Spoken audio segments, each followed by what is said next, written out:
اس دنیا کے کوئی ایک حصے میں ایک کرامتی صندوق ہے جو ایک خزانے سے کم نہیں۔ اس صندوق کو یہودی بڑی مشقت سے ڈھونڈ رہے ہیں، لیکن وہ اسے کیا مل پائے گا؟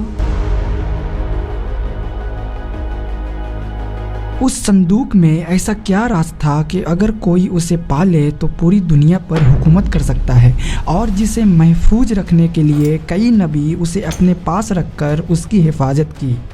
آخر اس کرامتی صندوق کے اندر کیا چھپا تھا، اور اس کا کیا راز ہے، اور اس کی اتنی اہمیت کیوں تھی؟ اگر آپ ان سوالوں کے جواب جاننے کے لیے تیار ہیں تو چلیں شروع کرتے ہیں۔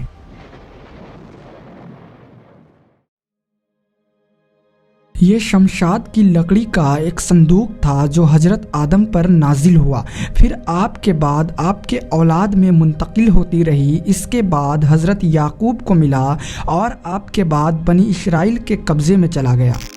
روایتوں میں آتا ہے کہ اس تابوت میں لوح قرآنی، حضرت موسیٰ کا عصا، حضرت ہارون کی پگڑی، حضرت سلیمان کی انگوٹھی، تورات کا اصل نسخہ اور من و سلوہ اور انبیاء کرام کی صورتوں کی حلیت ہیں، جسے اللہ نے اس واقعے کو سورہ بقرہ میں بیان کیا ہے۔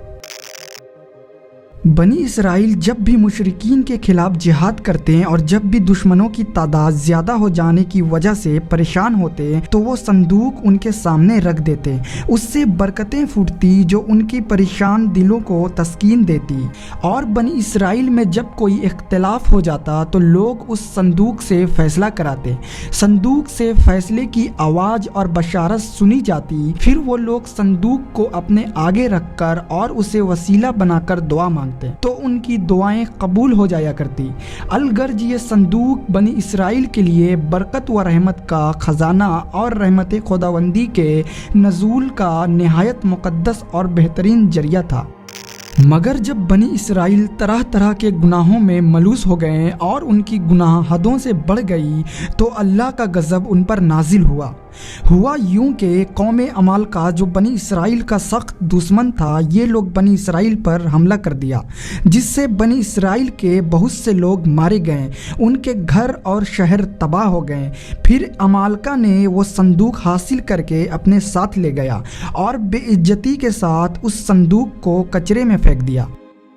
لیکن اس بے ادبی کا قوم عمالقہ پر یہ وبال پڑا کہ یہ لوگ طرح طرح کے بیماریوں اور بلاؤں کے ہجوم میں جھنجھوڑ دیے گئے۔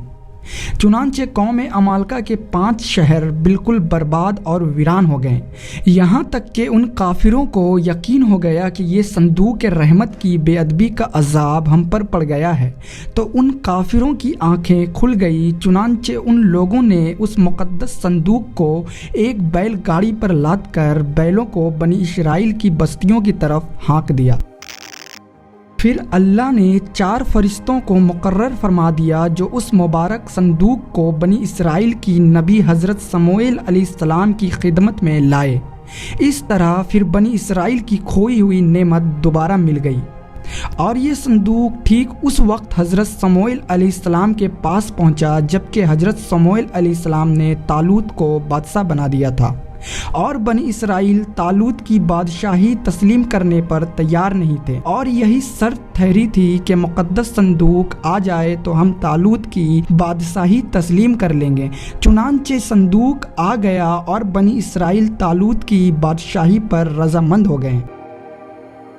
قرآن مجید میں خداوند قدوس نے سورہ بقرہ میں اس مقدس صندوق کا تذکرہ فرماتے ہوئے ارشاد فرمایا، اور ان کے نبی نے ان سے کہا کہ اس کی بادشاہی کی نشانی یہ ہے کہ تمہارے پاس ایک لکڑی کا صندوق آئے گا جس میں تمہارے رب کی طرف سے دلوں کا اطمینان ہے، اور حضرت موسیٰ کے پیچھے چھوڑے گئے کچھ اشعار ہیں، فرشتوں کے ذریعہ اٹھائے گئے، یقیناً اس میں تمہارے لیے بڑی نشانی ہے اگر تم مومن ہو۔